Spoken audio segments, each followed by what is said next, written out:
Hello. Mr. How are you Tariq. doing, Khalil? Very well. Thank you very much for the invitation. Oh, thank It's you for always a coming. pleasure. Absolutely. And So you're thank the you for president. a very Mhm. insightful discussion that we had before the podcast Oh, that's about that's a secret. that's a secret. Avant-première. Avant-première, yes. So thank you, Khalil, for coming. It's a pleasure to have you here as always. Thanks a lot, Tariq. And tell me, what's you're the president of AMLD Africa?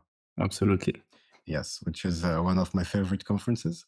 And so can you present a little bit just tell us what AMLD Africa is and the new stuff that you have in store for us for this year. Yeah. Yeah, absolutely. So thanks again, Tariq, for having me. It's always a pleasure to see you, to discuss with you, and an honor to come on your podcast. Also, an honor to have you join us in Johannesburg. So, spoiler alert for those who don't know, next edition is in Johannesburg.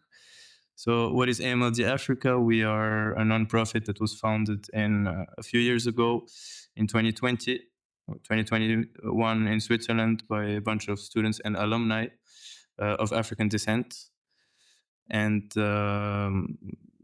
with the mission to democratize AI in Africa, and we do this through multiple activities. Uh, Allow me, Tariq, to share my screen. Hey everyone, this is not an ad. Go to blueword.com/in, that's BLUWR.com/in, like inside, and write about something that makes you think. Yes, of course. I believe that one photo is worth 1,000 words, and one slide deck is worth 1,000,000 words. Yeah. So AMLD Africa. First answer is what does it stand for? First question. So Applied Machine Learning Days Africa, which is a non-profit organization based in Switzerland, founded in Switzerland by students and alumni of EPFL. The motivations behind the founding of this nonprofit is to democratize AI in Africa, and we had constat that unfortunately there is a lack of representation of African researchers in our field, in this fast-growing field, and we wanted to play our role into making this technology more accessible and offering more opportunities on our continent. We certainly do not have a problem of human capital in Africa. We do have a problem in human capital in the sense that, in the sense of brain drain, we have a lot of the elite or a lot of bright minds that go to Europe or to America because they have more opportunities. And so this is what AMLD Africa stands for. We'd like to offer the opportunities to Africans on our home turf. And the way we do this, so we have a yearly gathering, we have a yearly conference every time in one country. We have an ambassador program, which is, I'm very proud to see that this program is growing month by month, day by day. We're launching this year an entrepreneurial aspect to the event. We will have, I'll share a bit more about the day zero that we're planning. We're including the entrepreneurial aspect to our conference because people ask us, hey, it's really cool to have this kind of events. It's great, but where's the real impact behind? And then you have to write a report, and then okay, this happened. Yes. And we agree with it. And this is what we want. Of course, our purpose is to have the highest impact that we can. And we thought that the way to do this, or the way to start doing this, is through an entrepreneurial program. As you know, Tariq, most of the team is either students or young professionals, and most or everyone is doing this on a part-time basis or like voluntary basis. Yes. So you're And talking about we're the people, the organization of the conference. exactly, yeah. Yes. So the core team. And so for the entrepreneurial program, we're talking to a lot of people in the field. We're talking to we're building partnerships, and we hope that the last time we were here, we talked about an incubator. We discussed having an incubator. We quickly realized that was easy to say, but more challenging to concretize, obviously. And therefore, the way we're doing it is that this year we're planning on having, test the waters, have an event about startups, showcase, and next year we'll start directly. So for the 2027 edition, we'll start directly with the startups. Exactly. So just to give a little bit of context, so because the previous edition of AMLD Africa was more like a standard conferences with talks from researchers and people in the domain. But now what you want to do is to still have these tracks of very high level talks, but at the same time you want to start with the startups and give it a more entrepreneurial, like not giving it, but adding a more entrepreneurial aspect to what AMLD is doing. Yeah. So the thing is, how do you build impact? So everyone, including myself, often talk about impact. What do you want to do in your life? I want to have a great impact. How do you get to this impact? Concretely, there are two ways. You have research and you have entrepreneurship. So you have to, do research and then apply your research to a project and have a startup. And we do have a lot of research. As you know, we invite a lot of people representing labs, universities. Research is quite seen at AMLD Africa. Of course, we used to have, we had also startups, that come and show their product. We even have some startups that sponsor us. Thinking of InstaDeep, for instance. But what we want to do is to push this community so that it's polyvalent, so that you don't only have research. This is what we strive for. We have so much diversity in everything we do. Diversity, even in the sense AI now is used by everyone. So you have a diversity of industries. You have a diversity of backgrounds of people using it. And so we want to push this entrepreneurial aspect rather than focus only on the research.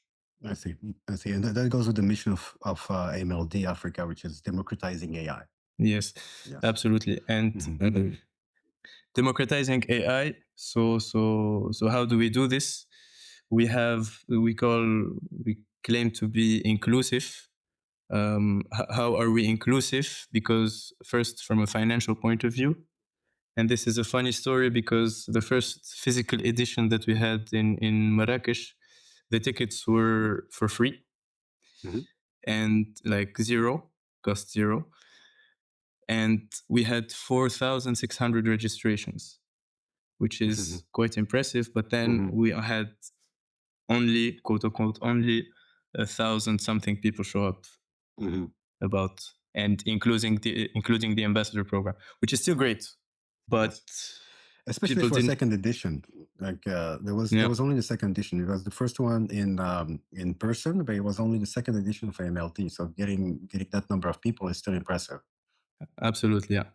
And moreover, like the point is that if the ticket is for free, people would register. But then a few days before the event or during the event, they're like, okay, didn't even pay for this, or they might even forget about it, and they're not incentivized to join. So our tickets are not for free today, but they are almost for free. They are for a very symbolic price.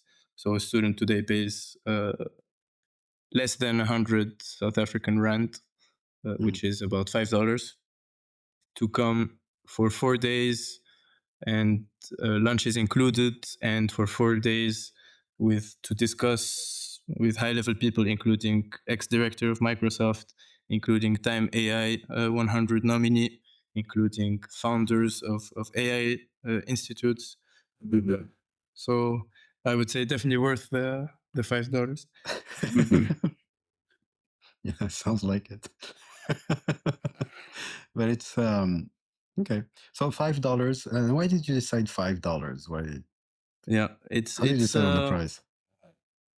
we were gonna put it at. I mean, it's 100 rand. Mm-hmm. We discussed there with the people what's the optimal that we can give, what's the perfect balance between something that you can attract enough students. Yeah. What is something that if you pay it, you are incentivized to come, like you care enough as a student if you lose it, and not too high so that we can attract enough students. So we had to speak to some also of the students there, which we give them a big shout out, and we hope to see them all at Wits. And we discussed with some of the professors. It seemed like the consensus was about $5 is good. $5. And do you have a different pricing system for people that are not students? Yes. So it's slightly more expensive. It's honestly hard to have cheaper than $5, right? But it's still honestly accessible. And we also discuss with people if they have special requirements or if this is too expensive for them, we can, of course, arrange for people to try. So we have pricing for startups at $20, and we have a standard or regular ticket, which is at $35 early bird, but then will be at $70. So this would be sold to corporates, to companies. The way we do it and the way we invite people, of course, is we have our marketing team, we have social media, we have the marketing of Wits. So we attract people, but we also reach out to the companies in Johannesburg for partnerships or for sponsorship. And if it doesn't work out, then we invite these people to join, and we convert these sponsorship into a ticket. That's it. And you said Wits, so yes. Yes. Initially, I was doing the mistake of calling it Wits. Wits. So, but next edition will be hosted at Wits in Johannesburg. Absolutely. Yes. Absolutely. Yes, and we're very grateful for Wits. They were extremely helpful.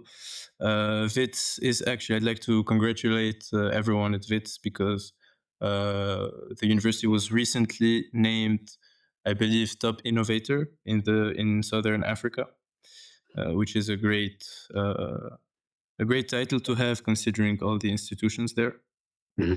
So I'd like to congratulate everyone at the university, and it's really an honor to be part and contribute to this ranking. So now we've talked about the pricing. It's still very, very inclusive as a pricing scheme. It's like there's not that many conferences that are as easy to pay for.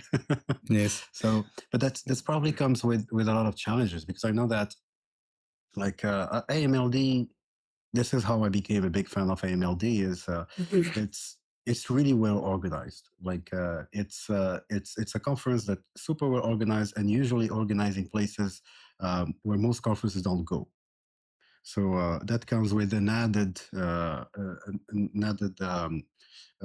work. Like it's harder logistically to organize conferences where you organize them. Like it would be much easier to organize AMLD Africa in European venues, for example, where that host conferences all the time, and they're easier to access for people in Europe, for example. But AMLD, not only you organize it in places where top level conferences are usually not organized, but you also move around in different countries, which also makes it more difficult, because each time you have to redo the job, basically, of finding a venue, finding the right partners. So that's very challenging. And one of the challenges is always money, because when you organize a conference, you need to pay for the venues, you need to pay for hosting the people, you need to pay for plane tickets, you need to pay for the food, and the fact that you're able to do that, charging so little, is in my opinion very, very impressive. So how do you do that? Yeah, absolutely. So I mentioned that most of the team is students and young professionals. So there is good in that. There is good in having a dynamic team. Youth. You can have late nights. You can have strong, heavy days, and we can still at our age, and we hope also when we grow up, you can spend a lot of energy in one day. It's okay to finish the day a bit late. So I personally was having an internship this year, but I would finish often my days a bit later than the standard timing. So I want to answer your question by quoting Kerim Bgir, a founder of InstaDeep, who was our keynote in 2021. He was asked, how can Africa become, a leader in this space? And he said the first thing is determination. It's not there's no secret, there's no secret recipe. You have to believe that it's feasible. You have to believe that you can do it, and you have to put your heart and soul in it. So yeah, the point is that you have to believe first that you can do it. Once you believe, you're playing. You have a pitch and the right terrain to play. And then how can we manage to have such tickets? Honestly, we're very grateful for the partners. It's our exclusive source of income. And people often ask us when we share the budget with them. They're quite shocked because they would expect a higher budget. And so there are two ways to make money. You can win, you have inflow, or you can reduce the costs. And so as a nonprofit, we discuss with the universities, and the partnership that we have with the university is a co-organizer partnership. So this allows us to delete a lot of costs. For instance, we don't pay for the venue. So this is one of the highest costs. I've seen some prices across the continent. I've seen some prices in Europe as well. The price of hosting that you pay to book a venue for one day is quite it's significant. Yes. So this is why this is also it's not enough to just believe, of course, to have a team of dynamic people that believe, but you also need concrete material support. So we save costs a lot thanks to the university, but we also have sponsors that make this possible. So we have in-kind sponsors, but also material financial sponsors. In-kind sponsors, so we have Turkish Airlines, which is the travel partner of this edition. So we have discounts on tickets. This is also a way to save costs. But then we have sponsors, Digital Umuganda, Masakani Language Hub, Google, Schmidt Science, the Embassy of Switzerland in South Africa is also supporting us. And I want to be honest with you, Tariq, the pricing that we have is more strategic. It's more marketing rather than a way to get to earn money. Because if your event is for free, it's going to lose credibility. This is pure marketing. It's like you buy this product because this product is more expensive just because you think it's better, or rather, if a product is expensive, you think it's better just because it's more expensive. Yes. So yeah, it's purely marketing. We don't earn much from it, even if we earn $1,000. $1,000 is significant, but for a conference, it's less significant. Yeah, it's not really significant. Like if like $5 is not even the food for the people. So exactly. Yeah, and also the good is that each participant gets. Exactly. It's not just a marketing aspect. I think you're right. Like the no-show is always an issue with conferences, especially when it's free. Unfortunately, people tend to no-show a little bit more. So getting people to invest in it's something. I think what happens is if you have the tickets for free, people will just register because they say whatever, I'll just register and we'll see. But the problem is you have a limited amount of seats. You have a limited amount of people that can attend the conference. So you get all this influx of people that are not necessarily 100% interested by the conference.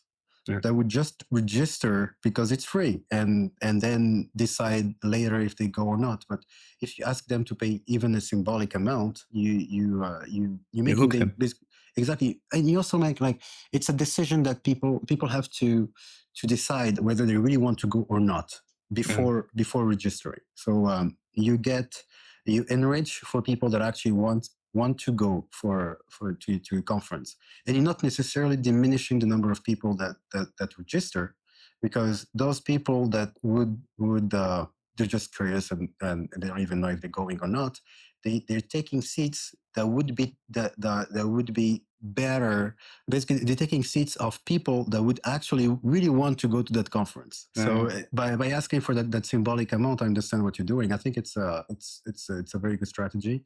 I'm very impressed that you're still able to organize a conference by only charging $5, which is really a symbolic amount. It's really now impressive. the challenge is going to be to get the room full, have the room full for 3 days, or the rooms, I should say, because we have parallel sessions, and that would be now the challenge. Good. And I also see that you say inclusive and accessible. You talked about the brain drain, and it's interesting, like the slide that you're showing, that you're presenting at the moment. I know these guys. Yeah, one of them, Manu, is from Benin. He founded Valence. I think he's one of the co-founders of Valence. Valence is a pretty successful startup in drug discovery in Canada, Montreal, and this is also something that I find very interesting about AMLD. It's really also federating the diaspora of the African diaspora everywhere. So you're also able to attract these people from outside of Africa that were born in Africa, but you're able to attract them so they come back and they give talks, and by doing that, you actually foster that environment, that research and innovation environment, even more than if it were just limited to a certain geographic location. This is actually the main, or one of the main reasons and motivations behind AMLD Africa. Because why is there a diaspora? Do I not want to be in my home, or it's not a choice that you make. It's not such a simplistic choice, and not because of there is a diaspora means that you specifically had the choice. Of course, some people choose to, but mostly, and even the people that choose to go abroad, they do it mostly because of the opportunities. And you certainly have in this field, in the tech field, more opportunities in Europe or in America, better job offers. You have more developed ecosystems. If you go to San Francisco, it's a completely different game. You look right, you have a founder. You look left, you have office of Google, which is it plays a lot. Like even if you go out for a drink and you go to a bar, you're surrounded by people who are in this mindset, people that look for the opportunity. Yes. And so this is what we want to create. And by giving, AMLD is also a platform, and we give this platform and the reason for the diaspora to come back home and to see what is out there, and to participate also, because the goal and where impact would be a real result is if opportunities start to arise, and the opportunities will only arise with the presence of its diaspora or its people, its human capital. Exactly, people need to meet for opportunities to be created, and this is absolutely amazing to have that forum, even if it's just once a year. Once a year is enough for people to meet and create connections and see basically what's happening and exchange ideas, exchange technical knowledge. Also, that's also one of the big aspects of AMLD Africa with the workshops. And this is a great aspect. And I also see like a conference by Africans for Africans, reaching participants from 50 plus African countries. That's a lot of countries. Hopefully Yes. we make the full circle. Yeah, you do the whole of the continent. Yeah. Yes. It's close. It's almost there. Yeah, it's. I mean, 50 plus is a lot, and also cross-sector collaborations connecting academia, industry, and policy to shape Africa's AI future. I think this is a pretty good mission statement for AMLD Africa. So, yeah. Yeah, I want to say, so by Africans for Africans, this is key, honestly, because it comes back to what we said earlier. You have to believe, and you have to believe that you can do, and we can absolutely do. The reason why there is more startups that come out of Paris or London or New York or San Francisco, it's surely not the genetic factor or because these people can and these people can't. We certainly can do this, but there's the lack of opportunities, which brings a lack of sometimes confidence or belief.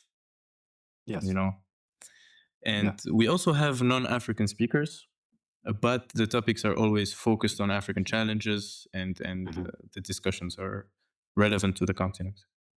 Yes, and when you say belief, it's like people unfortunately tend to forget that you're talking about developed ecosystems, like San Francisco is a very developed ecosystem. You also have these types of ecosystems in Europe. These did not sprung out by chance. They sprung out because people believed and people put in the work. So, and we absolutely, I mean, this is super important, I think. And we've been talking about belief a lot. Like for the last 30 minutes, but I think it's super important. You actually need to believe that you can do it before you do it. It doesn't happen by chance. It happens because you want to and you believe that you can. I'll summarize it in one sentence. Yes. If you don't wake up in the morning, you don't go out of your bed, no one is gonna come for you. If tomorrow I decide to stay in bed, no one is gonna come to me, Khalil, hey, you should go up and you should do, just do something. Just do it, exactly. So I have to get up, and I have to get ready, and I have to. Yes, and that's also what makes life fun. Yeah. Purpose. Challenges. Challenges. And humans need a purpose. Yes, exactly. We are fueled by problems. Without problems, we can't live. Yes, they're not problems; they're challenges. Exactly. It's not the same thing. It's I think like I had a discussion with a friend about. I mean, it's unrelated, but it's also related. It's like the idea is why not create an app that basically gamifies your life, so you can get more motivations to do stuff in your life. I'm like, life is already pretty motivating. It's already like a game. Like you can see it as a game, and you can see it as a way, just like a video game. When you're working on your character, you're working on achieving things. Life gives you that. At the end of the day, a video game is just a reproduction of what normal life actually is, and by changing the mindset, by seeing life this way, you can get pretty motivated. It's like I think AMLD Africa is a pretty good example. It's like, okay, we have AMLD in Europe. It's a pretty big conference. Why not have an AMLD Africa? And then you have a whole set of challenges, and then you fix everything that you have to fix, and then at the end you have a pretty good conference that is hosted in Africa, in African universities, that federates the African research and innovation innovation ecosystem. And you've basically achieved and you've unlocked all these achievements, which is pretty fun and pretty nice. Hey, I would invest in that app. I would download it for sure. You sure? Yeah. I wake up to play. Yeah, but you're already playing a pretty interesting game, which is like AMLD Africa. So what's the next what's the next slide? Yeah, let's go. Actually, you said earlier every year. I just want to clarify, because some people will rightfully say that, wait, it's not every 2 years. So Mhm. 2021 was the first edition, and it was online. It was online because of COVID, but it was in partnership with Subcom, the Tunisian Yes. university.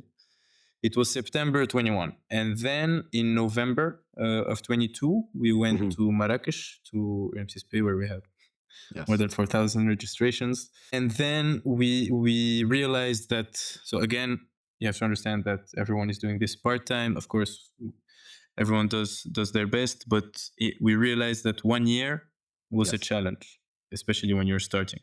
So we pushed by a few months. We pushed to February/March, end of February, beginning of March 24, Yes. where we went to Nairobi. And after Nairobi, we had a few changes, legal changes, structural changes. And we now have the event in January, end of January 2026. Yes. In South Africa. So you can see there is a thinking behind the choice of location.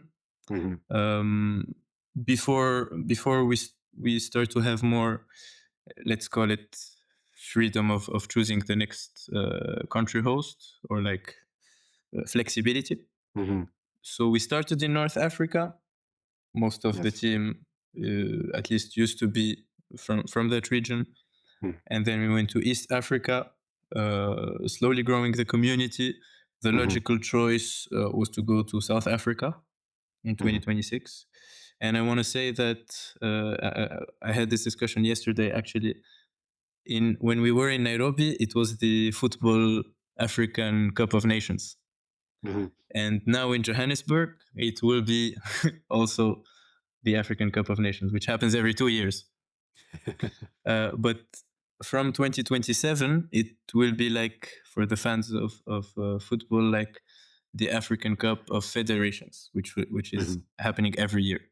So from 2027 onwards, the conference will be beginning of the year, about January, February, depending on the country. And so we have a pretty exciting agenda this year. We always try, of course, to ask the right questions when building the agenda. It's also challenging because it really is evolving so fast that you start preparing the agenda and you ask the questions, okay, what is the most relevant now in the ecosystem? What kind of projects do we see? If you ask this question 6 months ago, you will have a different answer than today. Of course, the big projects are the same, but the point is that it evolves quickly, and you have to tackle the right topics. And I'm very excited. I'm so excited about this year that I'm excited about 2027. Because 2027, at least I think that it would be extremely important that we talk about infrastructure and energy. Okay. And this aspect, of course, we still should have our main topics, which are healthcare, cultural preservation, economic empowerment. This year we have sustainability and climate. Cultural preservation is the languages. This is also perhaps the biggest area of research, I would say. Yes. Economic empowerment, ethics. So this year, similar to so when we started doing the agenda, we said, okay, in our opinion, the most important, or one of the most important angles to look at this is the governance. And so we have a full day this year of ethics and governance. Okay. Today, if you ask me, in your opinion, Khalil, what is the most important thing that we should be talking about, or at least mention, or have a focus on? I think governance is also, it's still very high, it's still very important, but there is a need today to discuss about infrastructure and energy and the accessibility of AI and having the ability. Again, I want to quote the CEO of InstaDeep, Mr. Bkir. He said, today, if you want to compete, you need compute. And it's always, the truth is very concrete. The truth is simple and concrete. You want to compete, you need compute. And it's a funny sentence. Compete. Yeah, but So this sorry. year So I actually have. yes. So you need. I don't want to cut you off, but I just want to like it's it's funny, but it's also true that people tend to forget that. It's like if you need to compute in AI and the new the new word that's already here, you need compute power, you need energy, you need the right infrastructure. And people don't necessarily realize that because a lot of AI applications today are basically just wrappers. So they think it's free. It's not free.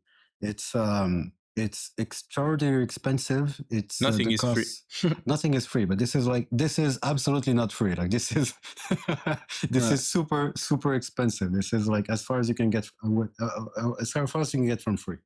And but the costs are all being fronted by other countries and companies in other countries. They're fronting all the costs, and they also control the AI. They control 100% of the AI. They can cut you off from the AI anytime they want. They can raise the price anytime they want.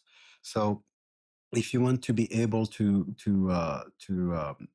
have that you have a little bit of like to have control over the AI that you're developing and also to just to be able to not be just a consumer of AI but a developer of AI. You need that compute power and you need that infrastructure. It's absolutely necessary. 100%, yeah. And we have so much energy in Africa, renewable, sustainable energy, that this is a secret to no one. And it can be also a secret for us, as in a key rather than a secret. Yes. Yeah, for our development. Yeah. So when you talk about governance, what do you mean exactly? Yeah, so this year I have the sub tracks. So each track is structured into 2 or 3 subtopics. So to give you an illustration, we have a great speaker. Perhaps you know him, Tariq Dauda. he's in the healthcare track, and he will be speaking about genomic diversity, which is one of the subtracks. But then we also have AI for public health surveillance and care delivery. We also have AI-driven diagnostics. So we will have 3 different rooms, and each room will be focused on a sub track for each half a day. And so I can go on with sustainability. We have urban management and circular economy. We have sustainable agriculture, etc. And for governance, we want to talk and we want to include. So we say that we bring people from research, people from academia, and people from the policy space. I think it's extremely important to have people from the policy space because they make the rules. So if our life is a game,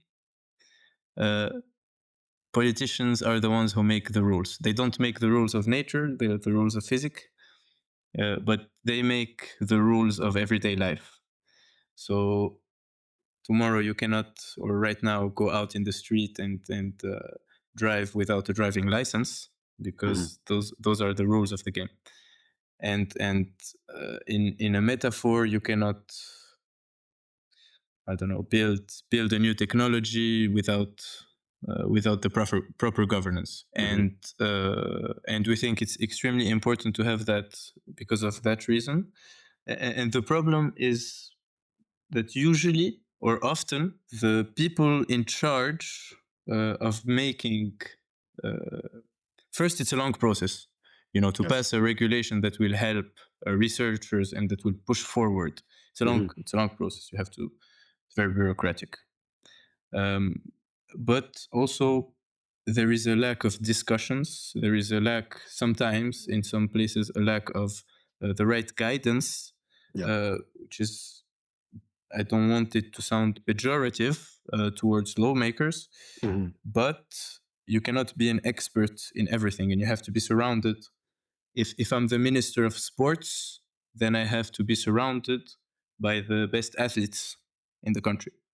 Yes. and I have to take their Not advice. necessarily, yeah, not necessarily athletes, but like stakeholders. And Yeah. just to yeah. So what you're saying is actually very true, because it's I wouldn't say lack of guidance, but like there's definitely a lack of knowledge, and this is not to bring anybody down, but it's just an artifact of the fact that AI moved so fast. It moved really, really, really fast, like faster than anybody could have predicted. And Yeah. and that created a situation where now we have politicians and regulators trying to regulate AI. However, most of them haven't really heard about AI. I mean, they heard about it like uh, very recently, and their experience of AI is usually very high level experience. So basically, maybe they use ChatGPT, maybe they use something else, but understanding how the technology actually works, and what the technology needs, and what are the potential challenges that can come with the technology on many different aspects. This is Yes. something that has it basically, it moves so fast that that knowledge is extremely rare, even among some people who who present themselves as being experts in AI. They're usually not that expert. It's like very, very few people actually have that expertise around the world, because to have it, you needed to be working on AI for at least the last 10 years, like deeply in it. It's only natural. It's only natural, because it's like the technology has moved so fast that most people actually work on AI today were not working on AI 2 years ago. And when the technology is so new, it's actually really, really hard to understand how the technology works, and what's the implications of the technology. Just like an artifact of, you need to spend time to learn about something, but we were all like sitting like here, and then ChatGPT came. Yeah. So basically, that's and what thank happened. God, by the way. Like, whoa, what is this? Yeah. And now we have AI that can even print code, and all these things. They weren't. Nobody predicted that it would move so fast, and this is why I think regulation is probably is not only a central aspect of what is happening right now, but it's actually a critical aspect. It's the rule. Because It's the rule of the game. it's the rules, but rules are not all rules are good. Yeah, exactly. So the thing is, you need to find the right rules for the future, not for the past. And the problem is, um, we since we were not able to predict how AI evolved in the past 5 years, I don't think we're able to predict how it will evolve in the next 5 years. So the thing is, we need to find the right set of regulations that would, for example, protect the private informations of people. This is actually very important, and not stifle innovation, Yes. and not stifle the development of infrastructure. And these things, because they're expensive, they also touch on many different aspects. For example, fiscal policy is a very important aspect of AI infrastructure. It's like super important. What type of also how are we going to develop the skills inside these different countries is also affected by regulations, because you need to be able to for example, to develop the skills, you need to be able to train the people. To train the people, you need the infrastructure, but you also need access to data. So all these things basically play together into a very complex a very complex set of challenges, and we absolutely, in my opinion, we absolutely need forums like AMLD Africa to basically talk about all these different aspects, so everybody knows basically what are different challenges. Because as I said earlier, like very few people actually can understand AI, how AI works, but you have a lot of people who understand parts of it, and if you put them all in a room and have them exchange ideas, then you get a much better picture of what AI is, what AI can do, what AI needs, and what are the challenges that AI can bring, and then you can use that to write the right set of regulations. Yes, and that's what I was coming down to, and we try to enable this and make this more collaborative, so that somehow we incentivize and we act as a platform to push for the right regulation. But that's one angle to look at it. The other angle is we absolutely benefit from having government presence, because it becomes media worthy then. And of course, ministers speak well. Ministers attract a lot of people.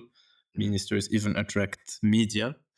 So if you have the Minister of Digital Communication, you have to go and you have to listen to the minister. So it's also great marketing for us. Of course, but we have a lot of speakers that we can market. I'm gonna name a few. Okay. So we have Time AI 100, Priya Donti, who will be a keynote of the sustainability track.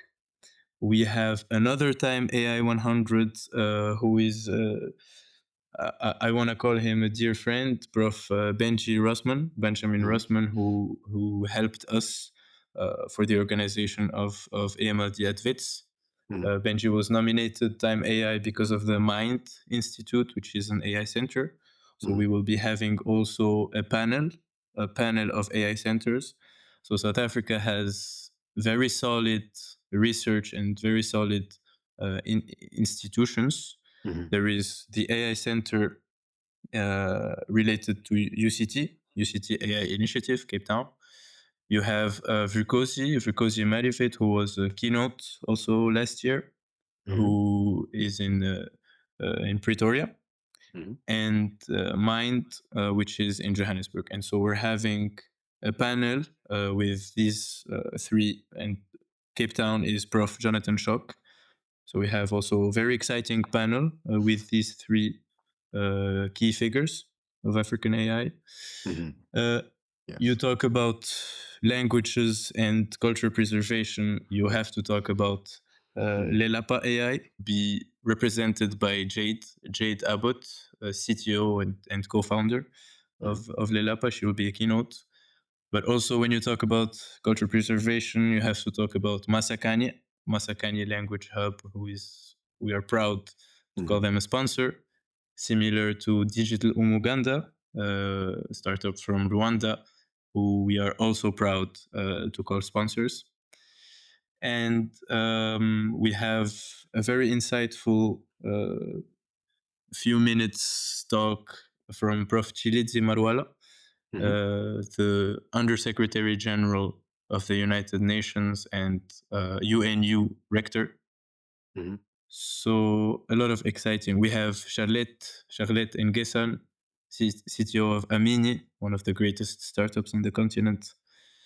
So my point is, you should come to AMLD Africa. We have Tariq Dawda in the healthcare.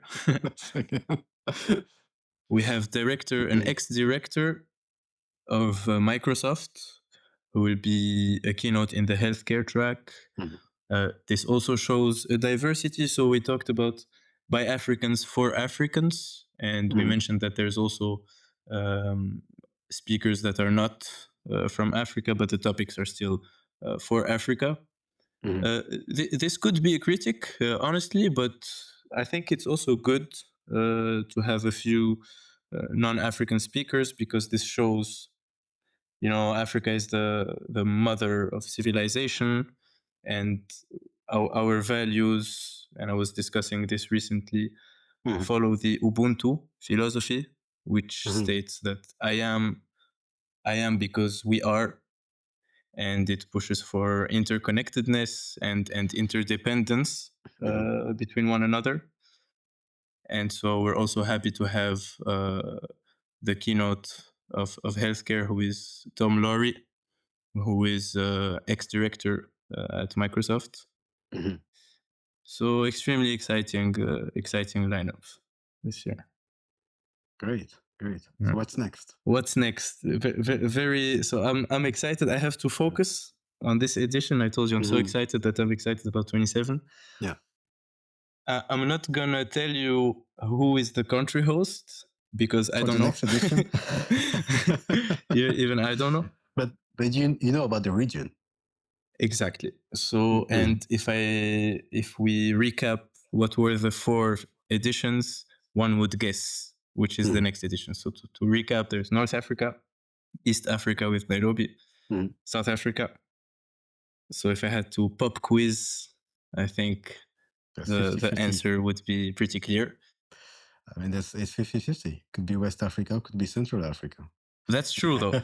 That's true. But we're aiming. So we looked at different options. We had 10 countries as a candidate, and then we did the choice is actually tricky because you don't just go like that. You have to think about who would sponsor this event, who would be interested, who would join. Mobility, Africa is huge. We all know this. Yes. But what some people don't understand, I have some European friends. I'm traveling on the 30th to Cape Town, and I'm in Tunis. But I'm going to Istanbul, and then I'm going to Johannesburg. Yeah. And they ask me, but Khalil, you're in Africa, and you're going to go to Europe, and so that you go to Africa. And this is also a key factor. It's the mobility within the continent. It's also something that we have a lot of progress to do on. It's not very easy to travel, for instance, from Senegal, for example, or Nigeria to Johannesburg. There's no direct flights. So but we're going to West Africa for next edition. We still don't have the host, but another exciting feature of the agenda is that we will announce it there. We also plan on inviting the country ambassador of next host. I see. So you'll be announcing it at Wits in Johannesburg. At the venue, yes. In the closing ceremony. We'd like to invite also the chancellor or representative of the next country host or university host. And this will also help with the continuity. So one of the reasons why we also spent 2 years between the 2 events is that to dramatize, we had to start from scratch and start looking from scratch. And if you announce from now, then conference ends 29th, you have a weekend to relax, 1 week to relax, but you can directly start. There's no relaxation. You start organizing like you announce it the last day, you announce the next one, and then you start working on it the next day. And so just so you understand, this year we have great partnerships, Tim, and they reached out to a lot of sponsors, but we didn't have yet a confirmed host. So people will tell us, we love it, we love this project, and we want to be involved, and we want to support you. Just reach back when you have location and like date and location. Yes. Which is the first question that you should ask if you're sponsoring an event. But that's actually the hardest thing when you're organizing a conference like AMLD Africa that's moving around different countries, is that each time you need to find a new venue, you need to find a new host, a host that's willing to become a partner also, because you can find hosts. I mean, if you can always pay you can always pay for a venue, but if you want to keep your costs low and have it accessible to students, then you need to find a university partner. So it's not just about finding a venue, it's also about finding the right partners.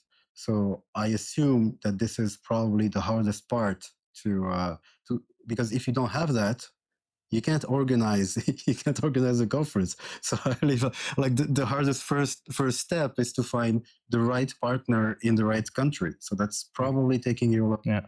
So imagine all the reach outs. Hey, we should come to this event. Cool. Where is it? When? I don't know. When is it? I'll let you know. Okay, cool. I'll let you know. Whatever. But you always end up finding very good partners. Yeah, as and I want to because stress. it's a great conference. Yeah. Yeah, thank you. And this was a great lesson. One of the great lessons that I learned from this is that I didn't, because last year for Nairobi I wasn't involved in the choice of choosing the university, but I realized that it's not that simple. At least when you're starting from scratch, and you might have some great universities. Yes. But you could do an event at Harvard. But if Harvard doesn't want you, then it's going to be challenging to organize. So you can have an event at a great university or a great location, but if the university itself are supporting you, and again, extremely grateful to Wits because they supported us from day one. Yes, it makes it so much easier, and they know the ecosystem and they know the people. Now we're starting to expand and we're starting to have the Pan-African network. But when you start from scratch, it's something that I personally underestimated, that would have taken so much energy and time. Yeah. Yes. Especially in Africa, because as you said, Africa is not an easy continent to travel. It means like if you need to go on site and spend time on site, it's way more planning than if you were to do it in Europe, for example. Yes. Yes. So what's your next slide? Yeah. So next slide is about the startup forum, but I think for people to understand it better, I should show the draft, the program, and what to expect from this exciting day zero. Can you click on hide? Just yes, so I can see everything. Oh, I didn't know you could see that. Can you see my screen? Yes, if you can zoom in. Yeah. Do you remember? Were you here last year for the day zero? Yes.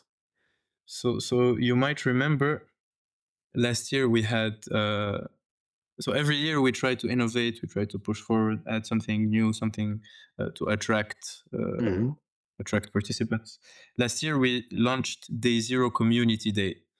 What was Community Day? We invited basically the biggest data science communities on the continent. We had Zindi, Masakani, AfriClimate, we had Indaba, we had Kenya AI, Women in Tech, etc. And each community presented themselves in the main auditorium. Each community had 5 minutes. And we then organized an informal networking where each community got a booth. And this allowed for participants to mingle one day before the conference to break the ice, but also to come with dynamic energy for the opening of the conference, which was day one, which was the next day. Yes. And this year we will have the same setup. So you did the speed dating before the conference. Exactly. Kind of. Yeah. Yes, it's a good idea. And this year we're doing speed double dating. We're having startups and communities. And we're also doing preliminary dating, because before the showcase of startups, we want to start the day with positive and dynamic energy. Yes. And so we will have a few sessions before we start. Two panels, one startup panel featuring the continent's greatest among the most ambitious startups. We have Jade, so CTO of Lelapa. We also have Charlotte, CTO or AI lead at Amini. And George Boateng, CEO of Kwame AI, which is a startup named in Forbes 30 under 30. We also have, and this is where we stand out, and you really see the diversity and the importance. I hope the result of this session will be the importance of the ecosystem, and to really understand the power of everyone coming together. This is what we can do. So we are inviting investors. And we are having a panel of investors, and we are inviting different types of investors. So there is 22 on Sloan, the biggest startup campus on the continent, represented by founder and CEO Kisito.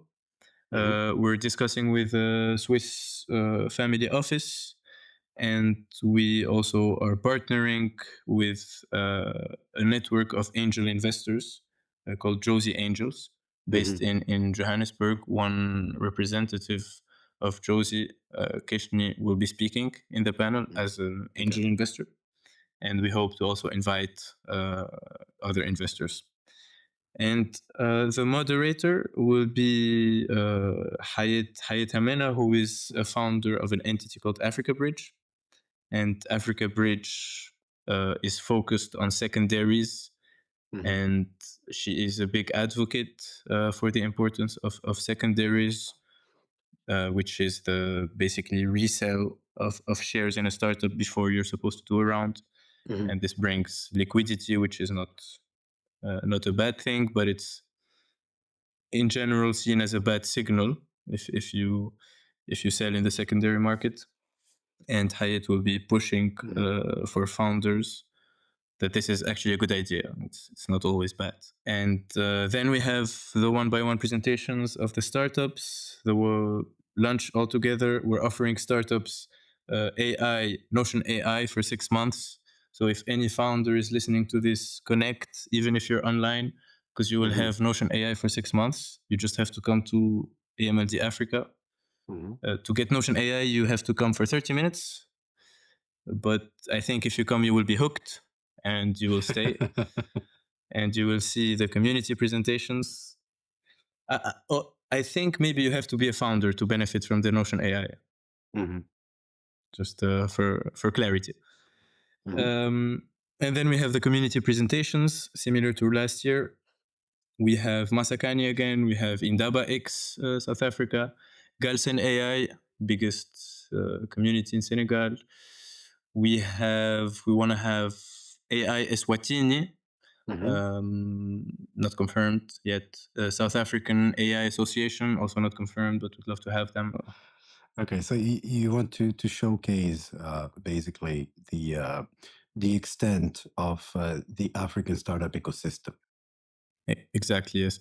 And at first we had these talks of incubator, but the optimal way forward was to have a first event to invite investors and startups,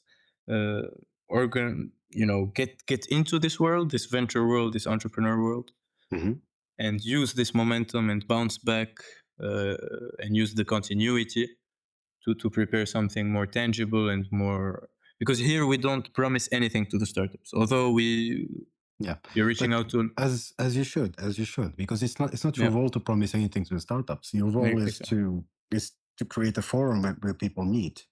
Then it's their job to do whatever they need to do to. But you talk to people and it's legitimate. Honestly, like they tell you, founders' time is very valuable. 100% agree. They tell you founder is not going to come just to demo because they want to work. Completely agree.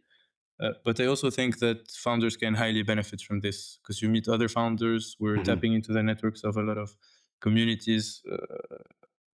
Darkies in Tech is a community based in Johannesburg based in South Africa, but they have a big presence in Johannesburg. It's a community of 450 startups, which is kind of a big number. We hope to have a lot of startups from there. We hope to have startups. I'm saying it's a big number because I know that Johannesburg was a hub and that innovation was big. I didn't know it was this big. This 450 startups is just one community. You have incubators, you have independents, you have, and we want to tap into all this network and bring as many people as we can. Yes.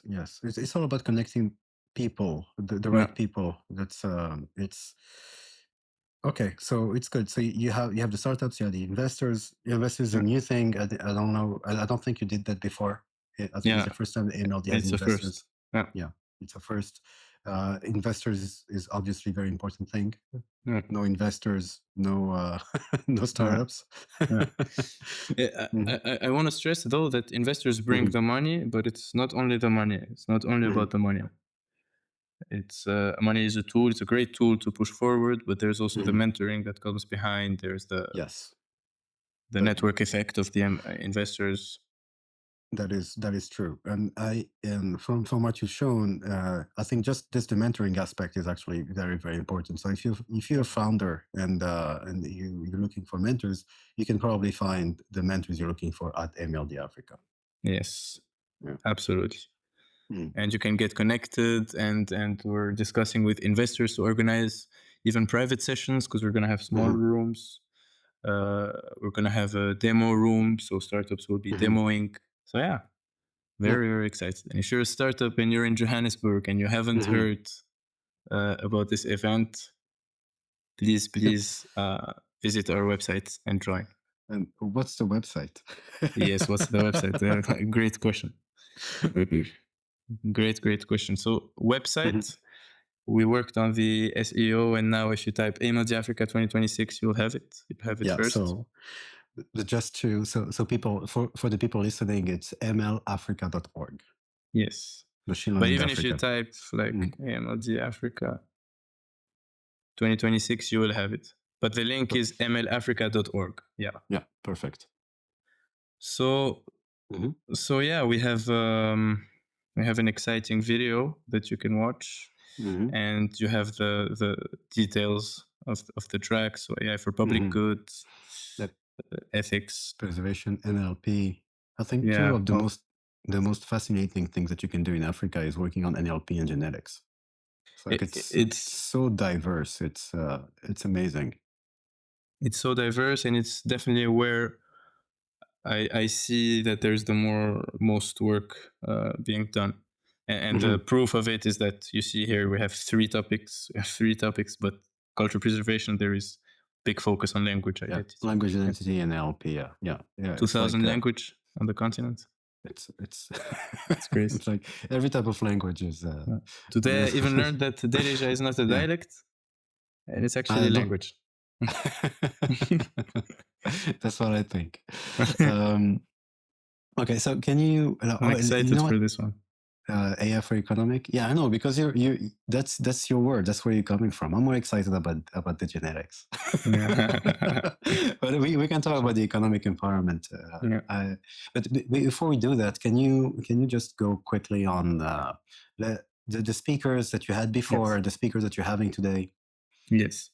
So this is our 4th edition, and we're very happy to see the website still expanding, and it's it's a diverse set of audience. So I'm gonna start with perhaps where I should start, where AI started, which is with Yoshua Benjo, was our keynote speaker in 2022, Turing Award, Godfather of AI, total rock star in the AI field, in my opinion.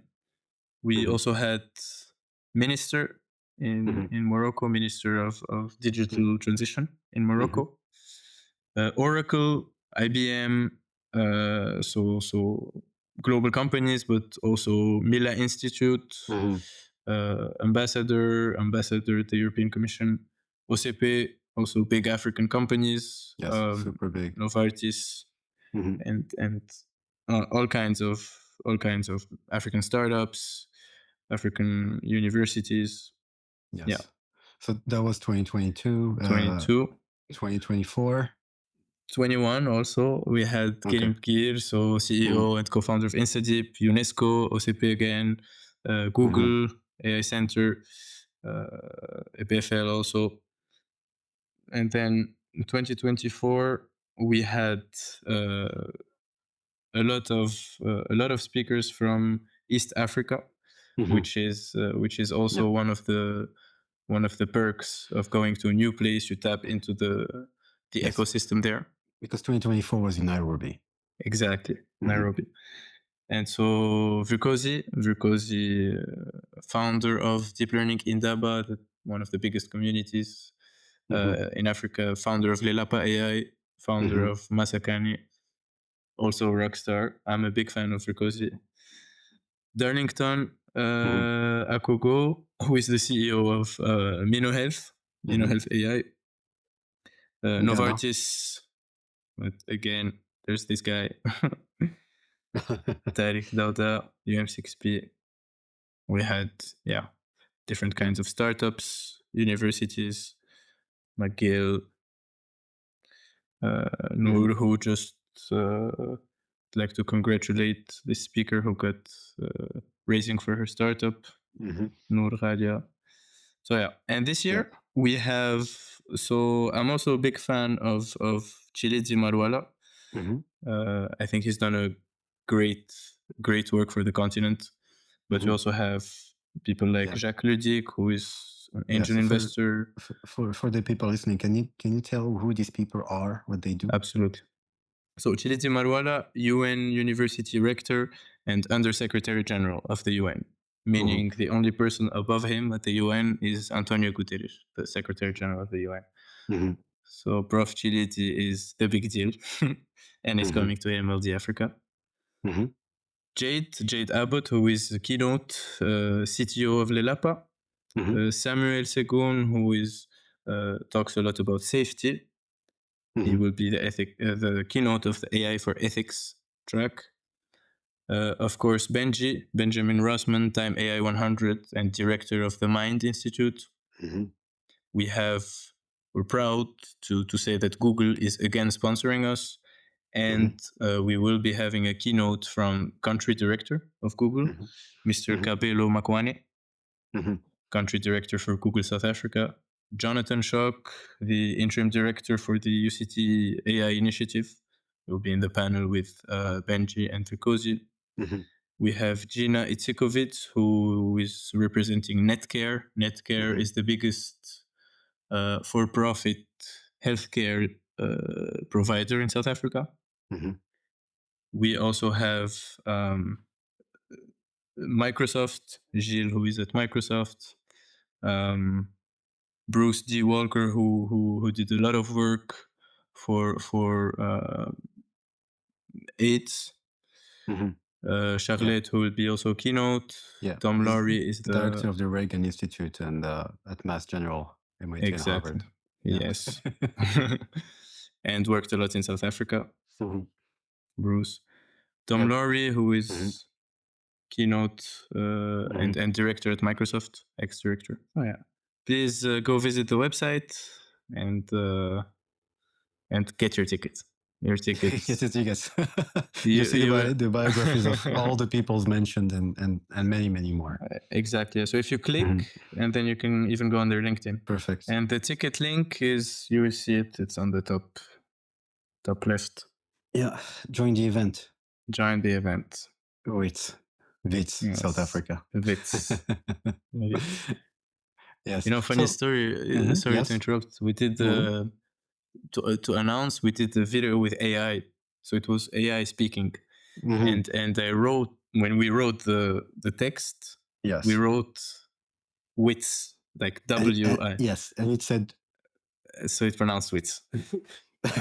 It's Wits, yes. Yeah. I'm not a big fan of the AI videos with AI generated avatars and stuff. After this, I'm not neither. It's like I think it has its place, but it's we shouldn't overuse it.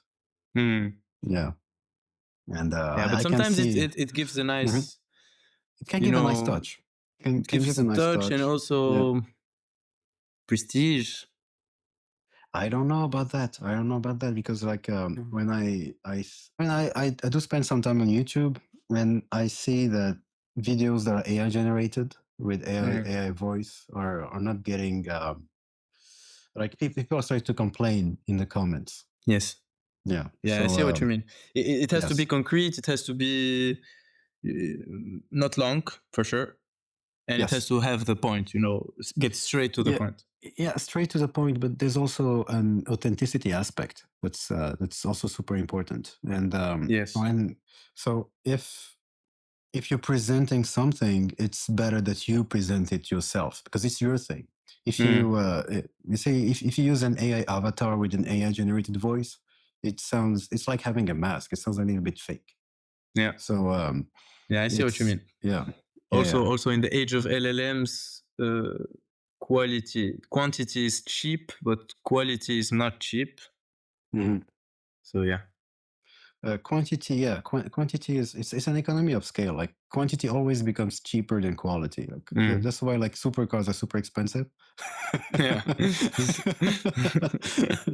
Diamonds. So, exactly. So quality is always much more expensive than quantity. So I'm simplifying, but that's basically what it is. So when you spend more time and you show your face and your real voice, even though it might not sound to you as good as the AI generated voice, I think it still has more impact. If you're still seeing my screen, I have a very nice photo of last year's event in Nairobi. Nairobi. A lot of happy people. This was right after. That's the closing. end, right? Yeah. Exactly. Yeah. So this was like happy Why people. Why aren't you in the picture? I don't know. make sure to be in the picture this year, please. Okay, call me. I probably was in some other room, but it's I mean, these are faces of happy people who did a good job. Maybe did you go to Safari last year? Yes, I did. Yeah. Amazing, right? Yeah, amazing. It's so if you go this year, go after the 30th. So I won't go to like AMLD first, and then maybe a Safari, but not during AMLD. It's like just what I did. There's the Kruger Park, which is not too far from Johannesburg. Yeah, but that's also something that was super. I mean, it was very interesting to me, like the fact that these animals, like in Nairobi, like the animals that you usually only see in a zoo, they're basically everywhere. Yeah. You just need to get out of the city, and then you can see giraffes. It's like I have a glass here from Nairobi. It's a glass. Nice. It's a giraffe. Yes. Yeah. I saw a zebra when I was coming from the airport. Yeah, that's it. That's what I'm saying. You can just like you can see zebras. You can see they're just like it's basically their place. Yeah, it's their home. It's their home. Yeah. And you see them everywhere. In South Africa, there's also place. Yeah. So I mentioned I'm going to Cape Town. Mm-hmm. There is the very famous island of penguins in the south, which I'm excited to see. Nice. And is it Penguin Island? So I didn't know that. Penguin Island, yeah. There is also a spot where you can whale watch. Yes. All of those touristic activities. But I understand that this is not the right period for whale watching.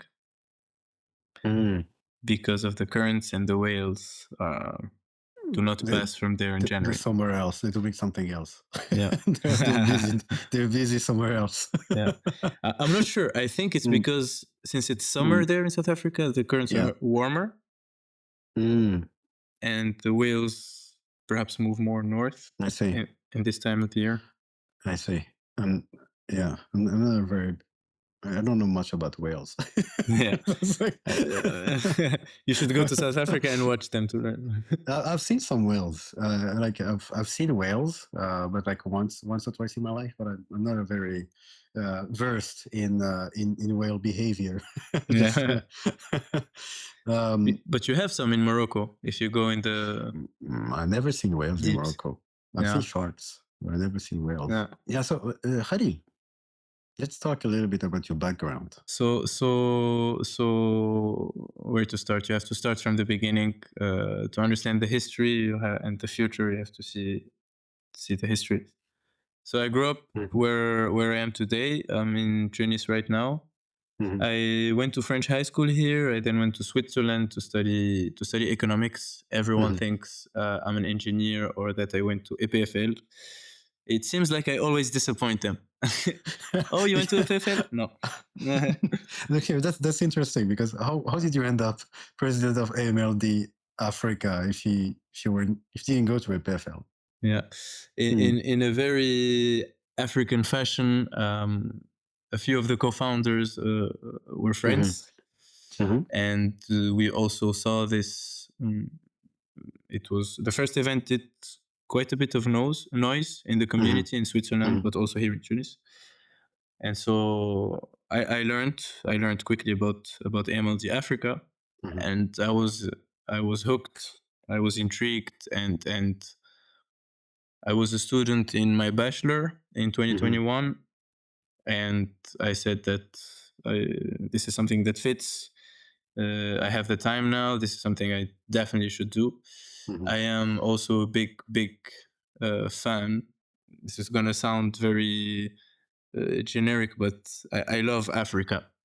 I have a deep attachment to the continent and to my roots, and I wish to work. I don't know what I want to do exactly. I know I later studied finance, and my expertise, and I did an internship in a family office, and my expertise is in finance.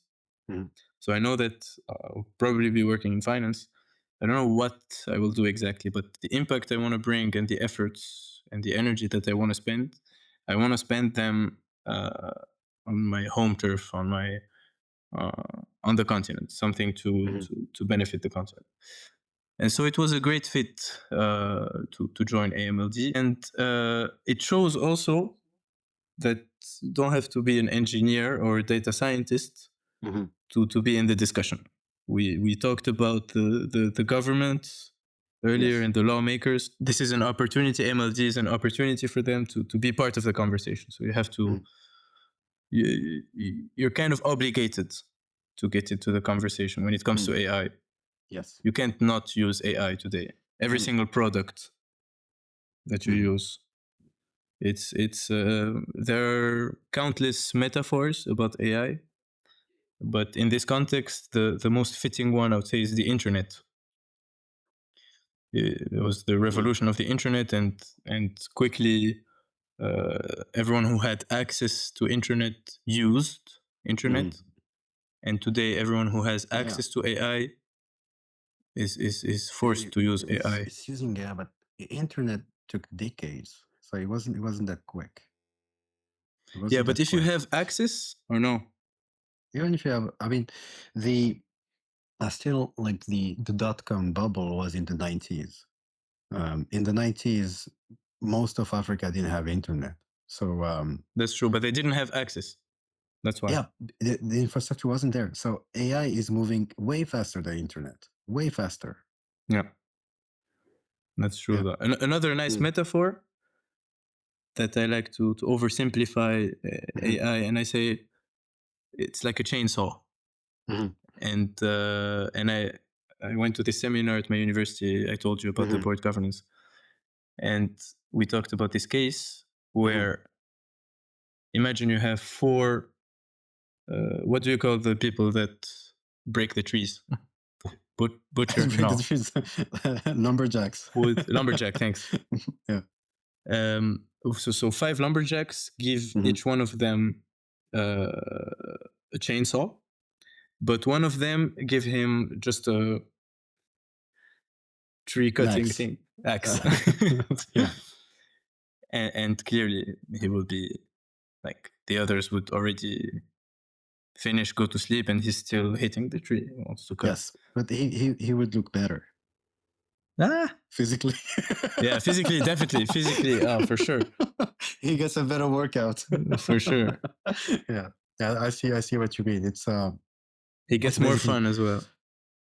Yeah, it's less dangerous. I don't know. It's still like cutting trees is a dangerous activity. But I see what you mean. AI is basically leverage. It's something that makes you it expands basically your capabilities. Yeah, augmentation. Yeah. It's an augmentation of it makes your work faster and more efficient. That's what AI is supposed to be. Yeah, I want to quote if it's used the right way, because it can also do the opposite. It can make you less efficient and less good at your work. Yeah. I want to quote Jeff Bezos, because he was asked about AI bubble and the big thing to talk about when you're in finance is when will be the next crisis. And I had an economics professor who used to say, economists predicted 15 of the last 2 crises. So we like to say there's a crisis, there's a bubble. And Jeff Bezos was asked, and he said, I don't know. And he didn't exactly say this, but he basically said, whatever, even if there is a crisis, first, I don't think it's going to be huge. But second, the impact that AI brings, how it changes the impact on the productivity and that it will have on GDP is significant. Yes, depending on the country, but it's going to be significant. And I think he's right. But another aspect is the cost of AI is astronomical. It's extraordinarily expensive. Like it's also something that I don't know. I mean, I don't think this is I don't think people realize how expensive AI is, because they use AI through their laptops or their phones. They don't necessarily realize that the AI is not on your phone. That's just the front end. That's just like a little bit of JavaScript. The real thing is like very far in a data center that probably has a mini nuclear power plant to give it the electricity it needs. It's like really, really expensive. Yes. And so that's an important aspect to take into consideration is when we talk about AI. Yeah, especially like the financial aspects behind AI. That's where the idea of the bubble and the fear of the bubble was emerging. You look at market capitalization of Nvidia that reached $5 trillion, which at this point doesn't make sense anymore.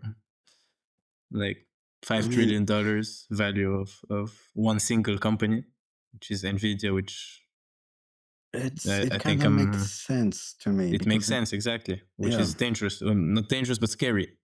Yes. Because maybe not scary, but I mean, everything, so much depends on these chips. Yes. And this is where we want to guide a huge part of the discussion for next event.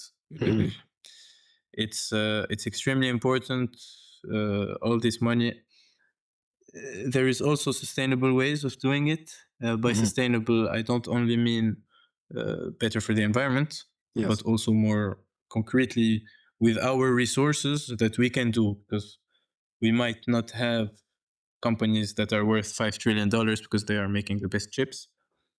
But we have sun, we have well-connected cities through the sea. We have the Sahara, which is crazy resource.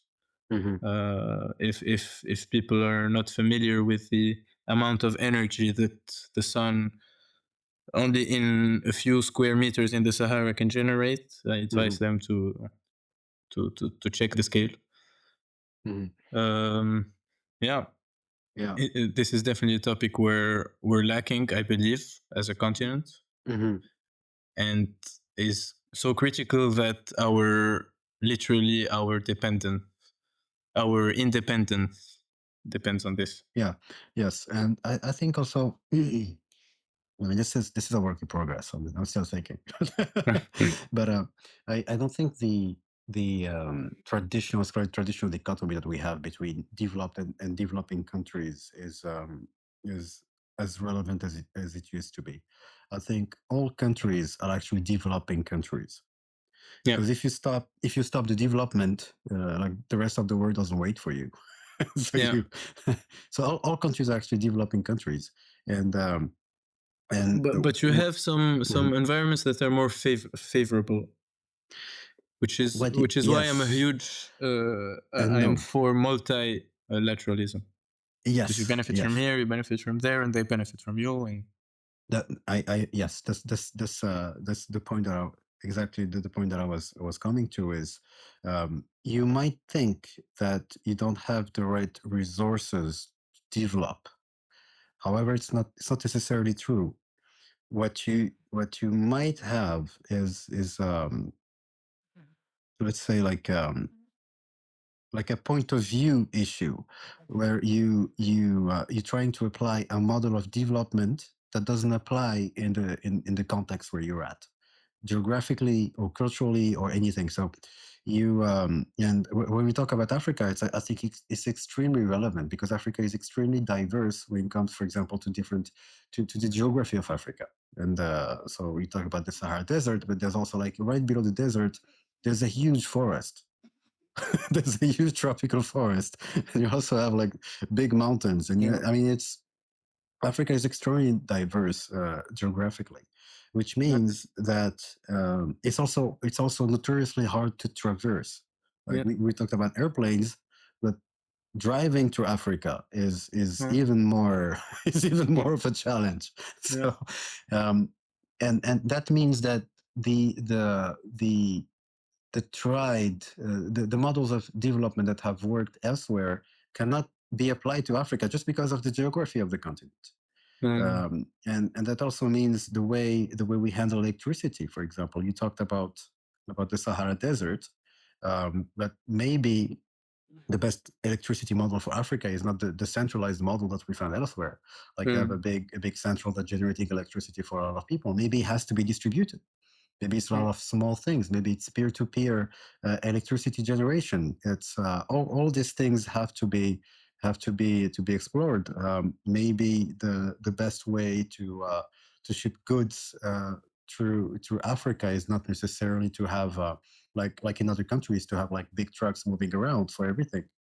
Maybe we could should have a startup that. Yeah, I think we should have something with teleportation.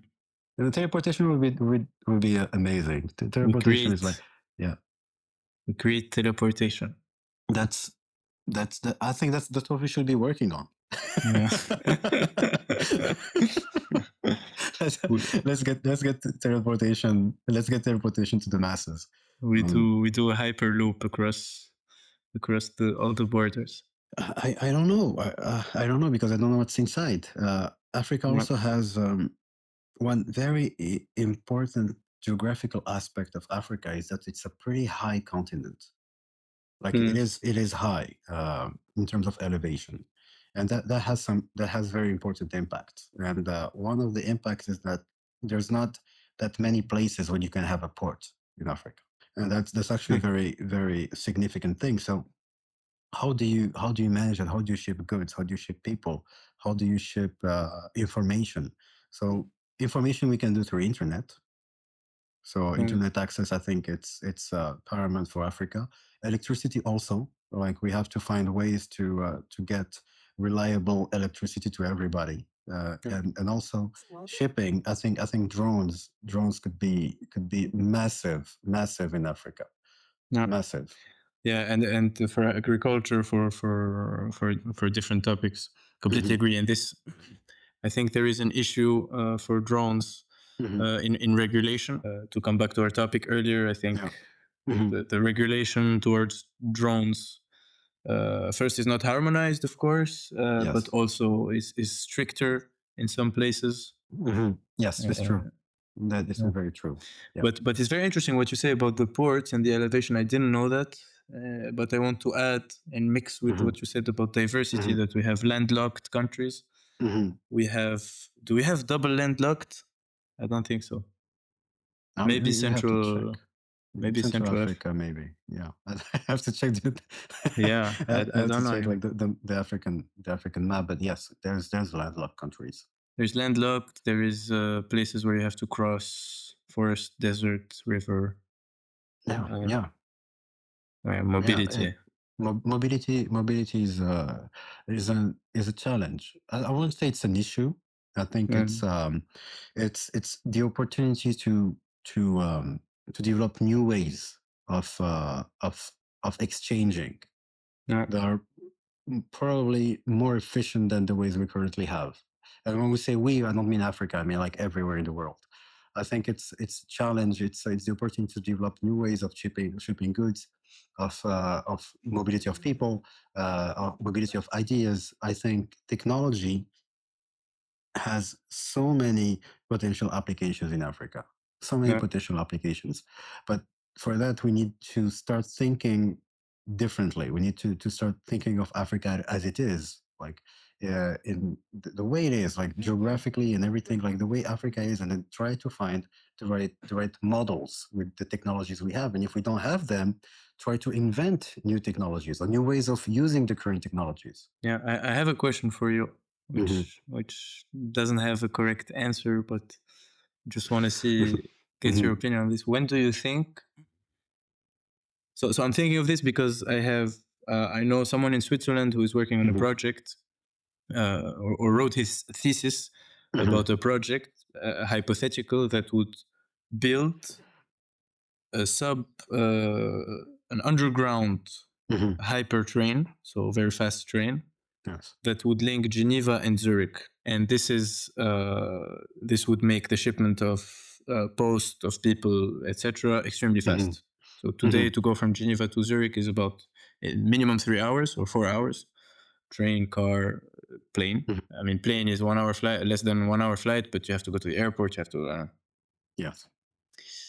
And but in Switzerland, you can do such a project. So let's forget the financial aspect. You can do it because it's small, and it makes sense also because whatever, the highways are crowded, and so this would be fast. But this wouldn't be applicable in Africa, because I think building a hyperloop or an underground tunnel is just not possible due to the size. But I think in a distant future, we can have a certain automatization of these transports, perhaps through rivers, on boats, or perhaps through trains. But I ask you, in your opinion, when do you see a future that we can have a significant improvement, hopefully through AI or through technology, of the transportation in Africa in general? Yeah. Will it be something that we see in our lifetime? I think we could. If we start thinking about it the right way. So I think even the rivers in Africa, they're not like, you have the Nile River, basically a few rivers that you can somewhat use, but because the elevation is so high, the rivers are also very dangerous. Right. They're not like flat rivers that you can just like traverse. I mean, you have like it's not, but no sharks in the river. No sharks, but but very steep.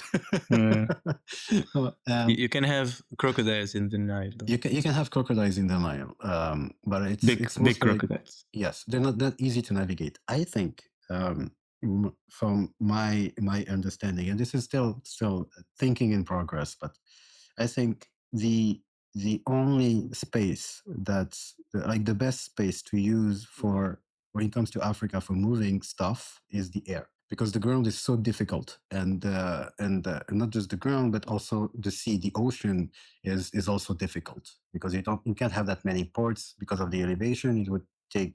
It would be super expensive to basically have many ports in Africa. So I think the best thing, we have the most efficient way to move stuff is the air.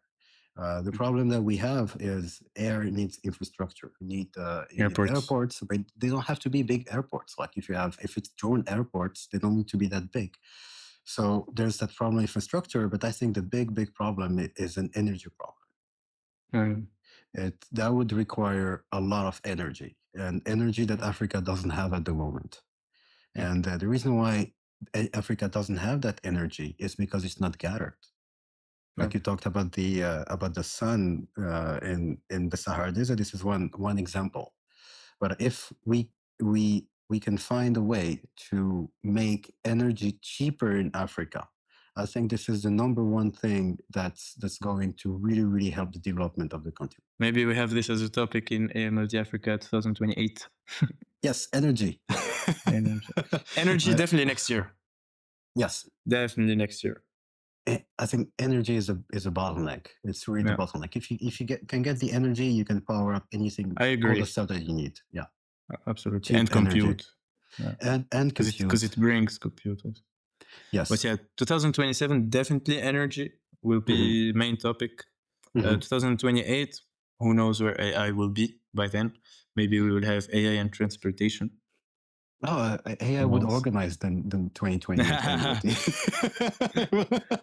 And attend as well. And attend as well. We have robots in the crowd. Exactly, robots clubbing. Yes, but I really think like energy is the number one thing, and I think Africa can also be an exporter of energy. Well, it on paper it definitely should. Yeah. Yes, on paper, but but as you said, there's one other aspect of Africa is there's many different countries with many different regulations. And some of them have regulations in place. Some of them are still thinking about the regulations. Some of them don't have regulations, like for different things. And so when it comes to that, that creates, let's say, a logistical regulatory challenge. Right. So if you want to ship stuff around Africa, if you want to share energy, if you want drones, like drones is a big one, like different countries, completely different regulations. So some countries currently have outlawed drones. So that's something to keep in mind. So harmonizing all that, I think would also be a great thing for Africa. Like if we can harmonize regulations on some key aspects, I think that would also be extraordinarily important for the development. Maybe this will come out of conferences like AMLD Africa, where I think definitely we should have more. So there are the regional economic areas that we have. We have 7 in Africa, yes. and I think it starts there, because our fathers and mothers fought for Pan-African unity. The way it happens is, and I believe there is a plan also at the African Union. This is not something that happens overnight, right? Yes. And it's a whole process, which, if I want to be realistic, I would say will not have an common economic area like the EU in our lifetime. But if I want to be an optimistic, then I will say we can be in the right direction with a positive change by then. And this starts regionally. Why not? And the thing is, like, we don't need a super state like the EU is trying to be. No. We just need an opening up the market. That's basically it. It's just like free movement of people and goods. That's the. I think that would be amazing. Africa is also. Well, Africa is super interesting because when you look at from the startup perspective, because when you look at the startups that are very successful, or the technologies that are very successful in Africa, there's a lot of logistics, insurance, and FinTech. So you would think that health tech would be bigger than that, but FinTech is actually bigger. And there's some African countries have found, like, it's not like they found some surprising ways. In my opinion, it was very surprising to me to actually use the current infrastructure to actually provide services that actually solve real problems. Like, for example, using the telecom infrastructure for payments. The telecom infrastructure was already there, and now in different African countries, you can pay with your phone, and it works. And a lot of people are doing it, actually. And I think that this is super indicative of what I was talking about, which is like finding solutions that fit for the continent. Also, finances, like FinTech, I think is also a key aspect of African development, because you need there's a currency issue.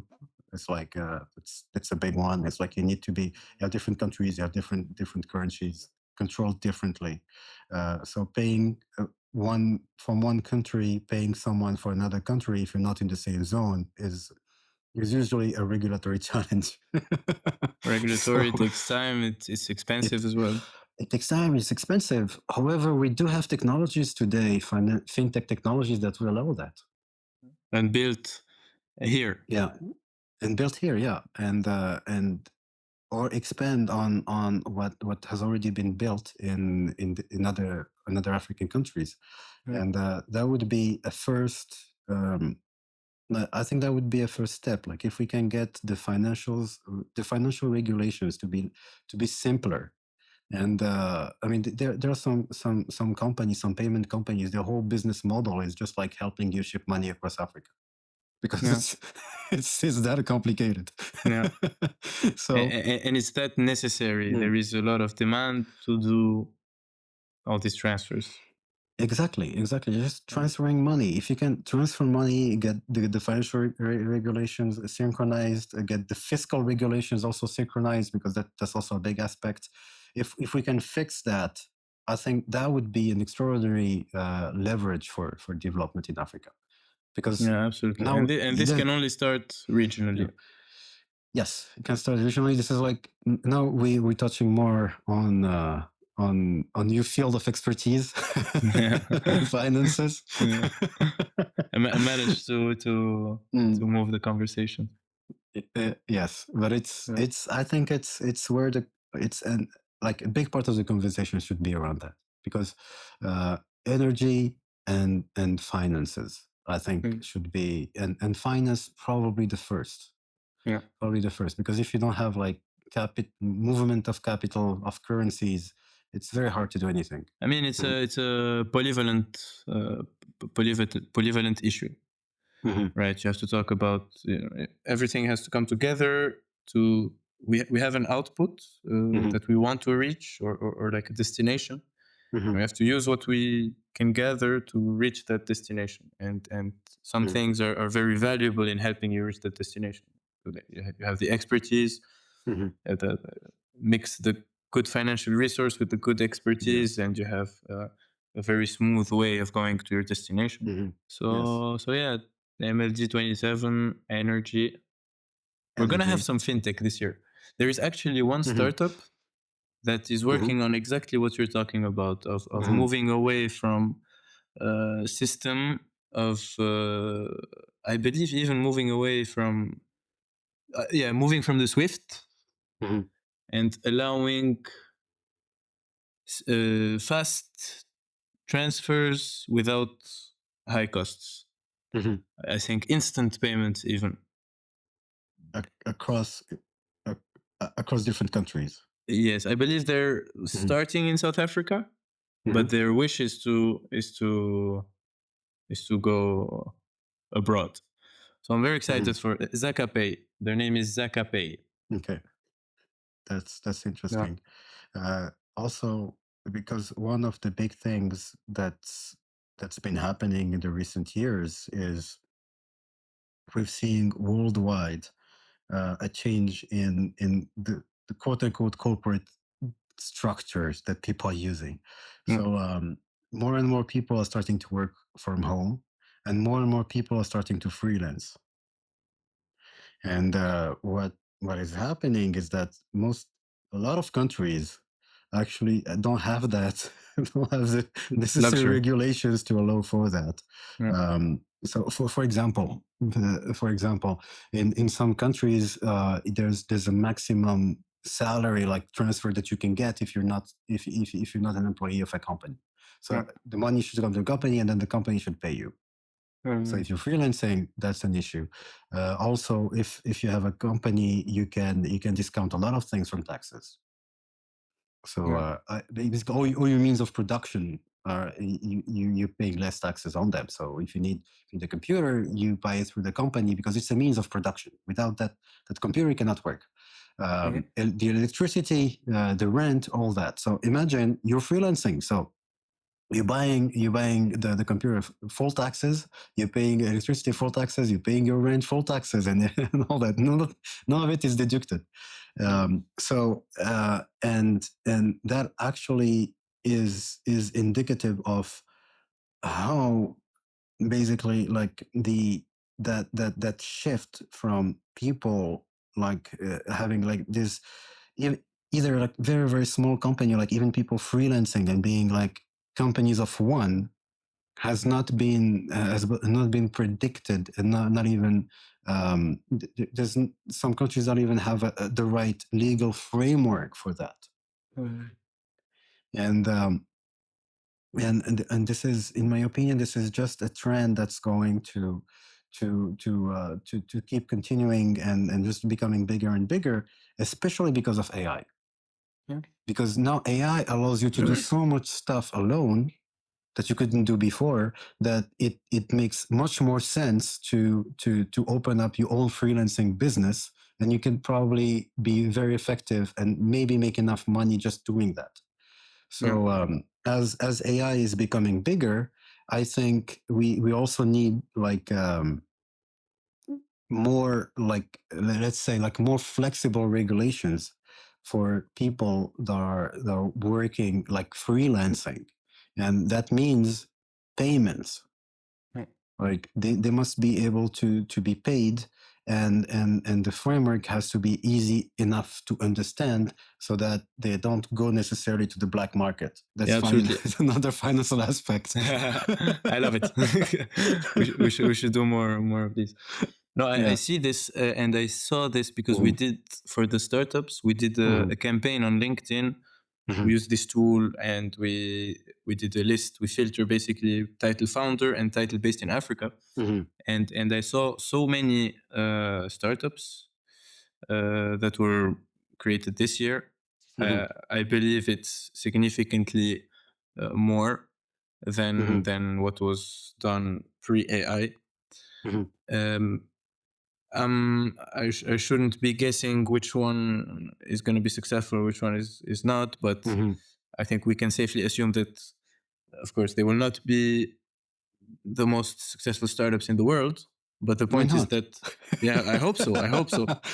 We hope the best. We hope the best. Yeah. I hope also that everyone that I talk to will reach their objectives and more. But my point is that you have so many more startups. And by the way, startups mainly focused on the big four, who are Egypt, Nigeria, Kenya, and South Africa. Yeah. I've talked also to some people, of course, from Ghana, Morocco, Tunisia, Senegal. But I really saw the big four effect. Nigeria is crazy, the amount of startups there. Yes. Big populations and more liquidity. Makes sense. And I hope to see all these successful ventures coming to the day zero. Yeah. Unfortunately, we won't be able to fly them, but for this edition, we'd love to have them online. And with the correct setup and with the correct resources next year, we will do our best, at least to have on site as much people as we can. Yeah, people that are building on Africa. Yes, and one thing that I noticed in the past 2 years is that French-speaking Africa is like is starting to develop faster and faster. Yeah, because the first like the developing of like the first region that's really started to take off they were all English-speaking African countries. Yeah, and now it's getting like French-speaking Africa is also getting on the boat, and that's really, really nice. Yeah. Do you think it's catching up, or do you think it's booming? Like, I think it's catching up. I think it's catching up. The reason why I wouldn't say it's booming, because I think Africa has so much potential that we haven't touched, like we haven't scratched the surface of the boom yet. Yeah. We're still we're just getting started. We're at the B. Yes. We should go to the O and to the boom. Yeah, we haven't done the B yet. Yeah. Because the potential is so big. Yeah. Yeah. Yeah, and I hope that one day we will feature the most successful ventures and come together, and also I think these ventures, once you you reach a certain level, you have a duty. A duty to share your experience, a duty to speak to younger founders. A very common issue with founders is that you have not very common issue. A common issue is that you have a problem to no solution, and no matter how cool or efficient your solution is, sometimes it just doesn't fit, or it doesn't apply, or it's not sold to the right people. And therefore these already established companies, in my opinion, and this of course there's no way to force this, but it should be common doing, that these big startups mentor smaller startups. Of course, you have to focus on your day-to-day work, your day-to-day business, but there should be ways that enable and facilitate the mentoring of established startups and founders, or Yes. teams meeting teams, and this is what we're trying to do. This is one of the things that we're pushing with the startup program, also with the ambassador program. We said it's intertwined. Yes. And so, yeah, if a founder is based in the club, ambassador, I don't know if I mentioned, but we're launching clubs within universities. We already have a club in Zimbabwe. Let's talk about that, because as you said, like, mentorship is super important. But mentorship is not like, if you're waiting for people, like, people would just, I mean, imagine like the work that it would take you if you want to mentor someone.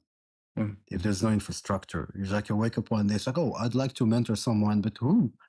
And how? And how? So you actually need these places where you can meet people to mentor. Yeah. And also a big part of mentorship is basically just through hiring. An established startup or company hires a person. That person gets mentored inside, and then can create their own things afterwards. But I think what you want to talk about here, and I really think we should talk about it, is the ambassador program that you have. Yeah, that's hosted now inside different universities. Absolutely. So yes. So I was heading the ambassador program last year, and the vision was that every ambassador becomes independent. And so when I was leading the program, we had 19 countries and 29 cities. So some countries you have multiple cities. Uganda, you have Busheni and Kampala. In Morocco, you had Marrakesh and Casablanca and Rabat. Right, 3 cities. Yes. So some countries you have more cities, other countries you have just the one. Yes. And the long-term vision, and really the core reason, this is how it should be, is that these ambassadors they have their own structure. We're speaking since the beginning of the diversity and the differences that we should celebrate, but if you have your independence as an ambassador of AMLD Africa, and you can build your own club and have your own structure, your own legal structure,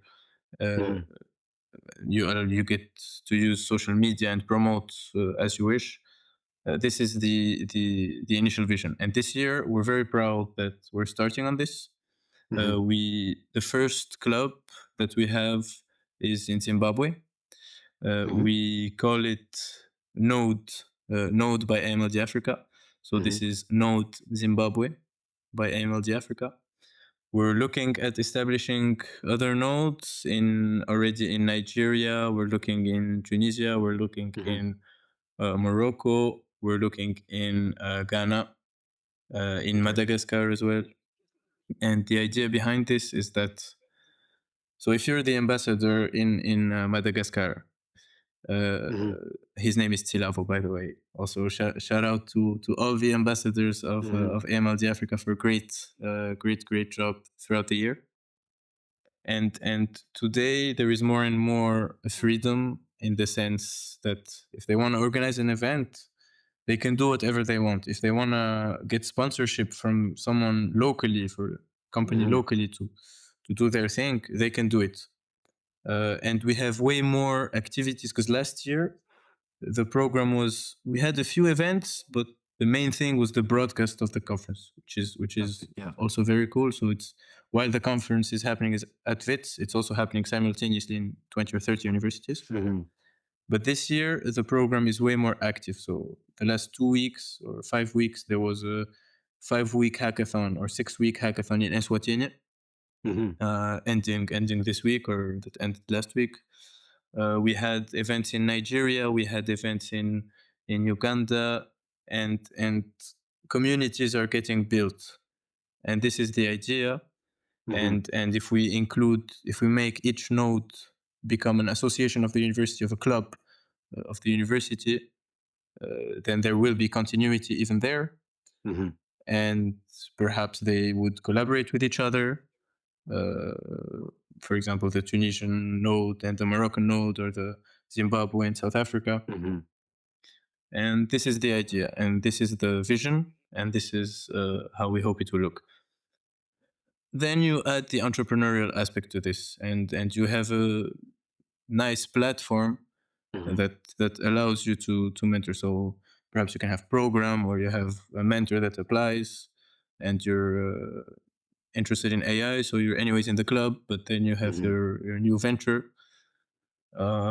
How can AMLD help me? Let's check with the club. So you go to the club and they tell you, yeah, actually we have one mentor, but he's based in Johannesburg, but we Mhm. can collaborate. So that's the vision, Yes. and this is how it's all intertwined. And then Mhm. ideally we make everyone come and meet at the yearly event, at the yearly gathering. That's good. Do you have something like a Discord server? We launched it, Okay. but it's not very active. We launched it after the conference last year, but then we Mhm. had to really focus on other stuff. Mhm. So I think we have 50 to 100 members already. We just have to, Yeah, that's a good number. yeah. Yeah. I think it's a great idea, but you need someone to really focus on it. You need moderators. In moderators, but if you that could be handled by the different nodes. Yeah. So we wanted to do that. Mhm. We already it's established. It's just not active. Okay. So Yeah. I'll speak to the team. Actually, Yeah, I'll speak to. I think it would be a good idea to have to allow communication between different nodes Yeah. during, like, in between the different AMLD Africa Yeah. conferences. Yeah, I'm definitely gonna share this with both the team and the ambassadors and see how we can do it. But when we wanted to launch it, we had some Mhm. challenges, as you have to keep it active, and it's tricky.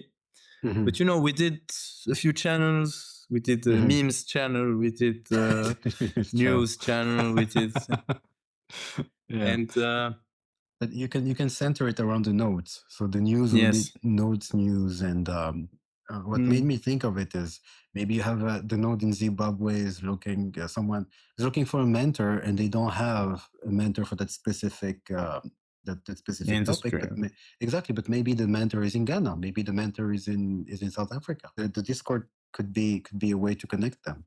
Absolutely, yeah. Mhm. It's a great idea. Mhm. Yeah, I'm definitely gonna pass it over. Yeah, good. So we've been talking for 2 hours. Yeah, it's great. If you add It's our little conversation, it's maybe even 3 hours. I didn't count that one. You should I post didn't it. count that one. It's not recorded. It will never be Nah. posted. But we can do another podcast about the topic. It's a subject that I really like. I really like Yeah. languages, especially when it comes to North African languages, Yeah. because I speak them. I speak Moroccan Arabic, so Yeah. it's easier for me, and it's also like closer to home. But I really like talking about languages and genetics. So we can do that next time if you want to. Yeah. It's also the history of the languages. Yeah, history of languages. There's always something new that you learn. And the mix of the cultures, and Yes. there's always, you say, Yeah. do you know Yes. why they say that? Why they call that word like this in this place? Mhm. And it's always interesting to see the mix of. It's very interesting. It's a way of like there are some. Do you know about the Indo-European languages? The Indo-European languages. Indo-European, Yes. so Semitic. No, Indo-European. India What is and Europe. yeah? So everything on the borders of Semitic. no, so Semitic is like the Semitic languages would be. I mean, if you take India, and you have this continuum of languages that goes to Europe, at a certain point they meet with the Semitic languages, Yeah. being Aramaic, Syriac, Arabic, Hebrew. These are Semitic languages. Yeah.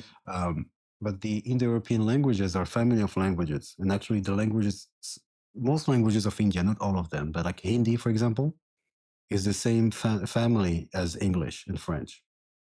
Family. Yeah, it's the same family of languages. And Isn't the family Latin? No, it's like you have Latin families over families. Okay. Grandparents, It's basically. because, yeah, it's a tree. But they're basically the same family. And they discovered that, I don't remember when, like I can look up the history. Discovery was actually a very important discovery because it highlighted it basically showed the fact that people moved and they were like the same populations. At a certain point, it was actually the same population that went to India and went to Europe. Yeah. Yeah, interesting. Why don't you do more work on this? Because you're focused on genetics, but I think you did. That's more like a hobby. But yeah, my work is mostly on biology. Yeah, but it looks like you did a lot of study on this. Yeah, I like languages. Yes, and it's like when you work on population genetics, I think a corollary of population genetics is linguistics. Because like as people move, they bring the genetic background, but also bring their language. So by following the trends of languages, they basically you can overlay them with the genetics. Yeah, so will we see one day Tariq Dawda working in NLP and in languages? Yes, Yeah. that's one of my plans. That's that's one of my plans. I have an idea of a project. I'll probably start working on it at a certain point. Most of the funding I have is for biology, so I don't have funding for the project at the moment. But yes, certainly, and probably with a focus on Darija, like Moroccan Arabic primarily. But I want to uncover the different influences that created the Moroccan Arabic, like all of them. Yeah, you'll definitely have a spot to showcase this in which AMLD? 2028, 2029? When would you launch it? Yeah, yes. I still have to. I mean, I still have. There's still a lot of work Take to do your on the time, it's biology okay. side. Yeah, it's true. But this is definitely something that I want to do at a certain point. I think we can create a map of.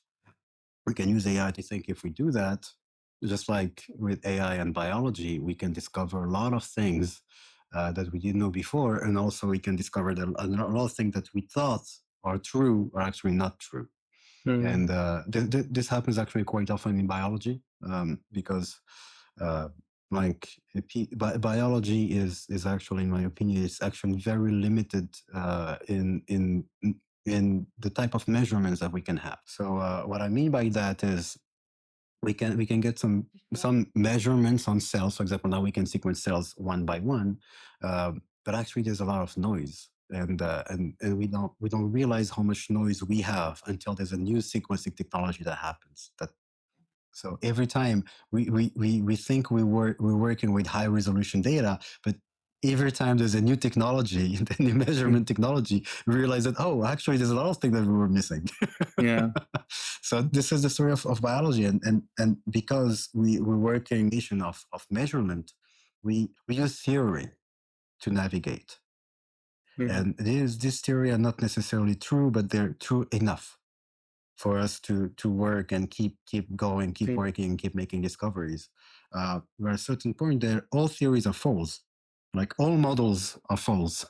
A model is never the reality. A model is a model of reality. It's like it's not a reality. It's basically a low resolution map. It's the same what is in happening. economic theory. Yes, it's assumptions and assumptions based on something, but it's assumptions. It's assumption based. It's a point of view, basically. Yes. It's an informed point of view. Yes. That's what a model is. And at a certain point, you reach the limits of that model. And you discover that when you get a new measurement method, and then you discover that your model, your dogma basically was false to, it was true to a certain point, but then after that point it's false. Then you need to update it. And AI is very useful for that kind of thing, because AI is by definition unbiased.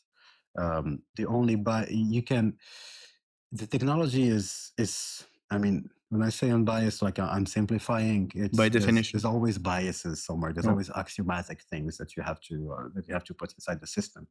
But you can work with AI. When you use AI, you can work in a less biased way than you would normally do if you were just using your brain and what you. It's like having like an extension of you that's now that has much less biases, basically. And by working in that way, you can discover things that you would have missed otherwise.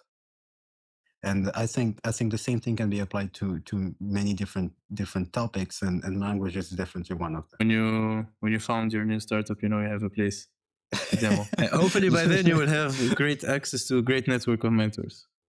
Yes.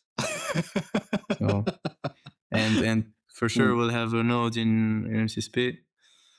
So yeah, you should have a node at your MCSP. Yeah. So you won't have to look very far. Yes, but yeah. So is there anything else you'd like to add? Yeah, I mean, again, thanks a lot. Thanks a lot. It's really a pleasure to always talk with you. I would like to invite again everyone. Please go on the website. It's day-to-day updated. We have a lot of exciting speakers still to be announced. We have, but all the lineup is there. All the agenda, the detail of the agenda is there. Now, what's missing is the exact sessions of the speakers that are not yet announced. But we're trying to make these the activities through the ambassador program way more not only active during the main conference of AMLD. So if you're also based in Africa and interested in participating and in owning, please also look on the website. There's a section about the ambassadors. And if you're in Johannesburg, there's nothing else I can tell you except see you there. See you at Wits. Come, network, explore, discuss, take ideas, give ideas. This is the way that we will move forward. And it's only hand in hand that we are stronger. And it's only hand in hand that we discover. There are externalities. There's the direct impact to these conferences, but there is so many externalities. If you just go, there are some events that I went to that, if you think about it, changed a lot. It's a domino effect that brings a lot of impact, which you cannot really measure because it's, for instance, you had one conversation or you saw one product, or it can even be one of your friends went to an event. This I'm talking very like stakeholder theory, where one endeavor impacts all the stakeholders behind. It can be as simple as your friend went and had a LinkedIn post, and then you went to saw the website, and then you started to think deeply there, and or you signed significant partnerships. Yes. So come, it's almost free of access, and it will be highly beneficial, hopefully, for everyone. So I can't wait to see you guys in Johannesburg. Yes. So the website is mlafrica.org. And when is it happening? 26 to 29 January. And even if you're not in Johannesburg and you're elsewhere, you can join for free online. So make sure to follow us on LinkedIn. The LinkedIn is AMLD Africa. Make sure to go on the website, and happy networking, happy connecting, and happy learning. So go to mlafrica.org, look up AMLD Africa on LinkedIn, and book the 26th and 29th of January 2026, either in person or online. Absolutely. Yes. Thank you, Khalil. It was a pleasure. Thank you so much, Tariq. See you very soon. See you in Johannesburg. Yes, see you in Johannesburg. Bye-bye. Bye-bye.